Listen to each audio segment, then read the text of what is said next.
Hello students. तो last class में what are the different properties of different magnetic materials देखा हमने।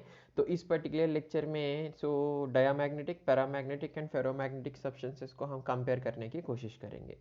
सो basically we know that on the basis of magnetic properties of the materials, that is magnetic intensity I, its susceptibility chi, and its relative permeability mu r, Faraday divide these materials into three classes. What are they? वो that is nothing but diamagnetic, paramagnetic and ferromagnetic substance. तो हम compare करना शुरू करेंगे. First of all, first comparison is what is the cause of magnetization. So diamagnetic material के लिए cause of magnetization is nothing but orbital motion of the electrons, and paramagnetic substance के लिए cause of magnetization क्या है? Spin motion of electrons. And ferromagnetic substance के लिए cause of magnetization nothing but formation of domains. ये हमने already discuss किया cause of magnetization concept में last class में. अब देखेंगे what are the when a substance is placed in uniform magnetic field, what are the things going to happen. अगर हम एक डायामैग्नेटिक सब्सटेंस लेके यूनिफॉर्म मैग्नेटिक फील्ड में रखा तो क्या होते. सो देखिए ध्यान से, इधर हम ये यूनिफॉर्म मैग्नेटिक फील्ड है तो इमेजिन इधर एक नॉर्थ पोल है, इधर एक साउथ पोल है. तो क्या होते इधर इधर हमको क्या पता है. So basically by the property of diamagnetic इसमें क्या होते हैं, ऑपोजिट डायरेक्शन में पोल्स इंड्यूस होते हैं. इसका मतलब इधर नॉर्थ इधर साउथ है तो इधर नॉर्थ इधर साउथ इंड्यूस होने वाला है. इसका मतलब बाहर का field is north to south, तो इस डायरेक्शन में जा रहे हैं. अंदर क्या होते हैं, ऑपोजिट डायरेक्शन में होने वाला है. इसका मतलब क्या होते हैं, here south and here north. So इधर नॉर्थ और इधर भी नॉर्थ, इधर नॉर्थ इधर भी नॉर्थ. इसका मतलब क्या है, तो इसका जो अंदर मैग्नेटिक फील्ड जो है तो बाहर के मैग्नेटिक फील्ड को अपोज करना शुरू करते हैं. तो resultant magnetic field inside the material क्या होते, स्लाइटली कम होने वाला है. पैरामैग्नेटिक मटेरियल में क्या होते हैं, इसमें भी क्या होने वाला है. सो ये साउथ ये नॉर्थ है तो इधर विल हैव इधर साउथ और इधर नॉर्थ इंड्यूस होते हैं. तो बाहर का magnetic field is in this direction and अंदर का magnetic field is also in the same direction. इसके वजह से क्या होने वाला है, तो बाहर से अंदर कंपेयर किया तो resultant magnetic field will be slightly less. So you can say that the resultant magnetic field is slightly greater than external magnetic field. तो इसमें क्या होते हैं, इसमें भी इधर साउथ इधर नॉर्थ इंड्यूस होते हैं और क्या होने वाला है, इधर एक स्ट्रॉन्ग मैग्नेटिक फील्ड डेवलप होते हैं अंदर इन फेरोमैग्नेटिक मटेरियल. इसके वजह से the resultant magnetic field inside the magnet will be very much high when compared to external magnetic field, because maximum number of magnetic lines of force will try to pass through the ferromagnetic material. So next comparison is nothing but IH curve. So we know that I is nothing but m by v and h is nothing but b by mu. So इधर क्या होने वाला है, इधर for diamagnetic substance IH graph किया तो as we know that I is nothing but m by v. सो इधर m negative है, किस में डायामैग्नेटिक मटेरियल में m नेगेटिव होते compare to external magnetic field opposite direction में है, तो इसलिए m नेगेटिव है. तो m नेगेटिव होने के वजह से I भी नेगेटिव होते हैं एंड ऐसा इंक्रीज होते हैं कि I इंक्रीज होने के वजह से I भी इंक्रीज होते बगैर नेगेटिव में. So you can say that I is small and it is negative and varies linearly with the field. Okay. तो अब पैरामैग्नेटिक मटेरियल में क्या होने वाला है, पैरामैग्नेटिक मटेरियल में IH ग्राफ लिया तो हम इसमें I स्मॉल होते पॉजिटिव होते and varies linearly with the field. So इधर I is nothing but m by v, m positive है इसीलिए I पॉजिटिव है and it is varies linearly with h increase करने के वजह से क्या होने वाला है, I will be increasing. And इसमें क्या होने वाला है, I is very large positive and varies non linearly with the field. So इधर हम ससेप्टेबिलिटी काई और टी के बीच में ग्राफ ड्रा करने की कोशिश करेंगे इधर. तो इसमें क्या है, किसमें फर्स्ट डायामैग्नेटिक मटेरियल में कंसिडर किया तो here susceptibility is very small and negative and it is temperature independent. तो नेगेटिव एक्सिस में कांस्टेंट रहता है, so it is independent of temperature. So temperature increase होने के वजह भी ससेप्टेबिलिटी चेंज नहीं होने वाला है. तो इसके वजह से क्या होते हैं, इधर it will B negative and it is constant. और इधर हम पैरामैग्नेटिक सब्सटेंस कंसिडर किया तो उधर क्या होते हैं, इसका susceptibility small, positive and varies inversely with the temperature. ये कैसे आया हमको? So this is from the Curie's law, we know the susceptibility is inversely proportional to temperature in case of paramagnetic substance. तो इधर susceptibility is inversely proportional to temperature है, इसीलिए graph कैसे आने वाला है, ऐसा आने वाला है। और अगर हम फेरोमैग्नेटिक सब्सटेंस कंसिडर किया तो इधर क्या होते हैं, इसका susceptibility is very large, positive and it is temperature dependent. So and इधर क्या होते हैं, तो this how we are knowing this. So for ferromagnetic substance we have modified Curie's law, so that is nothing but Curie Weiss law. So and इसके relation क्या है, the susceptibility is inversely proportional to T minus Tc, where T is nothing but absolute temperature and Tc is nothing but Curie temperature. तो इसके लिए graph ऐसा आने वाला है। So and we know that for iron the temperature is nothing but 770 Celsius or it is 1073 Kelvin.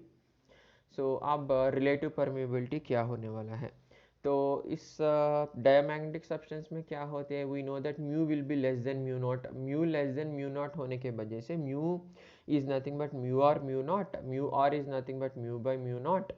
So mu by mu naught है तो mu numerator is less than denominator, तो whole ratio will be less than 1। So you can say that 1 और 0 के बीच में relative permeability of diamagnetic substance होते हैं। और paramagnetic substance में क्या होते हैं, mu is greater than mu naught and we know that mu is mu are mu naught and mu are is nothing but mu by mu naught. So numerator will be greater than denominator, obviously the ratio will be greater than 1। so इसका ratio, इसका जो relative permeability होते paramagnetic का, तो इसका relative permeability will be between 1 and 2। And if you consider ferromagnetic material, इधर क्या होते हैं, तो mu will be very much greater than mu not, तो इसके वजह से relative permeability will be very much greater than 1।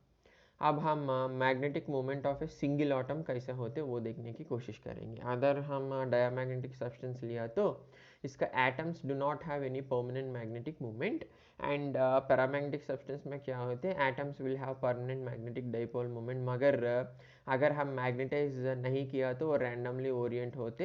इसका मतलब in the absence of external magnetic field the magnetic moment of the whole material is 0। तो ferromagnetic materials में क्या होने वाले हैं, atoms will have permanent magnetic dipole moment, तो which are organized in domains.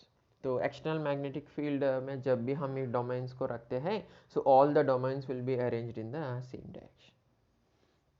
Now this is very interesting phenomena, ध्यान से observe करने की कोशिश कीजिए। So behaviour of the substance in non uniform magnetic field. अगर हम एक नॉन यूनिफॉर्म मैग्नेटिक फील्ड में ये सब्सटेंसेस को रखा तो diamagnetic, paramagnetic and ferromagnetic, how they are going to behave. See, अगर हम पहले डायमैग्नेटिक सब्सटेंस लेके इसको हम नॉन यूनिफॉर्म मैग्नेटिक फील्ड में रखा तो क्या होते। सो प्रॉपर्टी क्या है, हम लास्ट क्लास में ऑलरेडी डिस्कस किया, diamagnetic material will try to move from stronger to weaker magnetic field. तो ये क्या होते, stronger to weaker magnetic field जाते हैं। तो अगर हम एक वॉच ग्लास लेके इसमें एक डायमैग्नेटिक फ्लूइड को रखा तो इसका प्रॉपर्टी क्या है, it will move from stronger to weaker. तो ऐसा दूर पे रखा तो क्या होने वाला, बीच में फील्ड थोड़ा वीक हो जाते, पोल इधर से कंपेयर किया तो क्या होते, ज़्यादा fluid will be trying to move to the centre, तो ऐसा एक कॉन्वेक्स सरफेस क्रिएट हो जाते, किसके लिए, डायमैग्नेटिक फ्लूइड के लिए। अब मैं उसको लेके एक स्ट्रॉन्ग मैग्नेटिक फील्ड में रखा, या मैं ऐसा बोलता हूँ कि दोनों जो अपोजिट पोल है इसको थोड़ा क्लोज डिस्टेंस में लेके आया, तो इधर क्या होने वाला है, स्ट्रॉन्ग किधर फील्ड, बीच में जो फील्ड है वो स्ट्रॉन्ग होते हैं, तो इसके वजह से ज़्यादा फ्लूइड कॉर्नर्स में मूव होने की कोशिश करते हैं। तो इन द सेम वे अगर मैं एक यूट्यूब अरेंजमेंट में मैं ये फ्लूइड जो डायमैग्नेटिक फ्लूइड है इसको इसमें रखा तो क्या होते हैं, तो it will B repelled by the field, तो इसके वजह से क्या होते, the fluid will be slightly moving downward, so level will be depressed in that particular limb. तो अगर मैं पैरामैग्नेटिक सब्सटेंस लेके रखा तो इसका मतलब एक पैरामैग्नेटिक फ्लूइड लेके एक वॉच ग्लास में रख के तो ऐसा रखा तो क्या होते हैं, इसका प्रॉपर्टी क्या है, it will be moving from weaker magnetic field to stronger magnetic field. तो वीकर मैग्नेटिक फील्ड कहा है इधर, वीकर टू स्ट्रॉन्गर का मतलब इधर क्या हो रहा है, सो इधर क्या हो रहा है, तो बीच में वीक फील्ड है और कॉर्नर्स में स्ट्रॉन्ग फील्ड होते, तो इसीलिए फ्लूइड इधर से इधर मूव होने की कोशिश करते हैं and this is the shape will be obtaining here. और इधर क्या होने वाला है, तो बीच में फील्ड बहुत स्ट्रांग है तो ज़्यादा फ्लूइड इधर मूव होने की कोशिश करता है। सो this is how it will B behaving in paramagnetic fluid will B behaving here. अब we know that paramagnetic substance are weakly attracted by the strong magnetic field, इसके वजह से क्या होता है, स्लाइटली इसका लेवल इंक्रीज होते इधर इस पर्टिकुलर अरेंजमेंट में। और एक फेरोमैग्नेटिक सब्सटेंस में क्या होते हैं, इधर it will be strongly attracted from weaker field to stronger magnetic field region. So इसीलिए अगर हम एक वीक फील्ड, इसका मतलब so distance between north and south poles is more, so the maximum amount of strength will be near the pole, so maximum amount of fluid इधर attract हो जाएगा। और strong field में क्या होते हैं, बीच में the maximum amount of strength will be there, इसीलिए तो maximum amount of fluid बीच में attract हो जाएगा। so now this is also very beautiful concept। इधर क्या होने वाला है देखिए, when rod of a material is suspended between the poles, पहले हम diamagnetic consider किया, तो क्या होते हैं diamagnetic में, ऐसे समझो पहले हॉरिजॉन्टल पोजीशन में है तो नॉर्थ पोल के साइड पे नॉर्थ पोल इंड्यूस हो जाएगा, साउथ पोल के साइड पे साउथ पोल इंड्यूस हो जाएगा।